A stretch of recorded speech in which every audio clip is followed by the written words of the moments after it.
Iron Man बनिए, risk taker and one of the most adventure businessman Elon Musk के बारे में आज हम बात करेंगे। इनके लाइफ में भरे पागलपन के कुछ हिस्से आपके साथ शेयर करेंगे जो कि यकीनन आपके दिमाग को हिला देगा। बस आखिरी लाइन तक सुनना, एक भी सेकंड आपके वेस्ट नहीं जाएंगे। तो let start the journey of world famous business personality Elon Musk. किसी भी नॉर्मल इंसान को कंप्यूटर प्रोग्रामिंग सीखने के लिए 6 महीने लगते हैं, पर इस बंदे में बचपन से ही कुछ खास बात थी। 9 साल की उम्र में एलोन मस्क को जब अपना पहला कंप्यूटर मिला और 9 साल के बच्चे ने बिना सोए 3 दिन में इस बुक को खत्म कर दिया। ऐसा ही कुछ अजीबोगरीब किस्सों से भरा है एलोन मस्क का बचपन। कहते हैं एलोन मस्क के पास फोटोग्राफिक मेमोरी है, वो एक बार कोई चीज देख लेते हैं तो उन्हें याद हो जाती है। ये बात तो आप लोगों ने सुनी ही होगी। एलोन मस्क को स्कूल में बुली किया जाता था। एलोन के भाई बताते हैं कि एलोन 7 से 8 साल की उम्र से 15-15 घंटे पढ़ते थे। बचपन में भी किसी से बात करते करते वो बंदा अपने सोच में गुम हो जाता था। इसी वजह से शुरुआत में इनके पेरेंट को लगा कि एलोन ठीक से सुन नहीं पा रहा है और इसीलिए इनके कान का ऑपरेशन भी करवाया गया। ऑपरेशन के बाद भी कुछ फर्क नहीं पड़ा। फिर उनको पता चला कि इनका फोकस लेवल इतना ज्यादा अच्छा है कि अगर ये कुछ सोच रहे होते हैं तो उनके आसपास की आवाज उनको सुनाई तक नहीं देती। वैसे तो एलोन बचपन से इनोवेटिव होने के साथ साथ बिजनेस माइंडेड भी थे, वरना कौन सा 12 साल का बच्चा अपना खुद का प्रोडक्ट बनाकर कंपनी को बेचने का सोचता है। 17 साल की उम्र में एलोन पेंसिल्वेनिया यूनिवर्सिटी में एडमिशन लेके कनाडा शिफ्ट हो गए और वहां उनके कुछ दोस्त भी बने।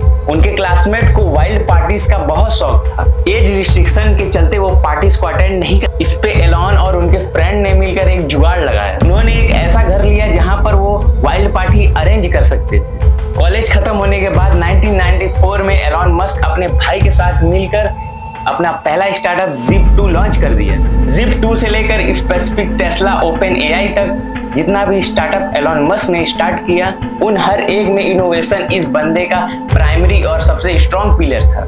Zip2 में वो अलग अलग बिजनेस के मैप और उनके इंफॉर्मेशन को Zip2 के साइट पर प्रोवाइड करते थे, जिससे बिजनेस ओनर को नेटवर्किंग में हेल्प मिलती थी और एलोन का ये बिजनेस चला। केवल 5 साल में एलोन ने कंपनी को $307 मिलियन के वैल्यूएशन के साथ कॉम्पैक्ट को बचा लिया और इसमें एलोन का शेयर $22 मिलियन था। ऐसा ही एलोन एक दिन बैंक गए, वहां पे उन्होंने देखा लंबी लाइन लगी हुई थी और यही जन्म हुआ X.com। एलोन की ये कंपनी ऑनलाइन ट्रांजैक्शन केवल एक ईमेल के थ्रू प्रोवाइड करते थे। शुरुआत में तो लोग भरोसा करने के लिए कतराते थे, पर बाद में रैपिडली इनकी अच्छी खासी ग्रोथ हुई और आगे चल के X.com पेपाल बन गया। 2002 में ईवा ने पेपाल को $1.5 बिलियन के साथ खरीद लिया। इसमें एलोन मस्क सबसे हाईएस्ट यानी कि 11.7% के स्टेक होल्डर थे। उसके बदले $165 मिलियन मिले। पेपाल के बाद एलोन मस्क के पास काफी पैसे आ गए थे और उनका रॉकेट बनाने का सपना भी बार बार फेल हो रहा था और उनकी टेस्ला जैसी कंपनी डूबने की कगार पे थी। एक समय ऐसा आ गया था कि इस बंदे के पास $40 मिलियन ही बचे थे और फॉर्चुनेटली उनका रॉकेट चल पड़ा और साथ ही साथ उनकी किस्मत भी। इनकी कामयाबी देखकर नासा ने $1.5 बिलियन का कॉन्ट्रैक्ट दिया, जिससे इनकी डूबती नैया पार कर दी और बात इन्हें एलोन मस्क से द एलोन मस्क बना दी। तो दोस्तों, वीडियो में दम हो तो चैनल को सब्सक्राइब करो और वीडियो को लाइक करो और शेयर करो।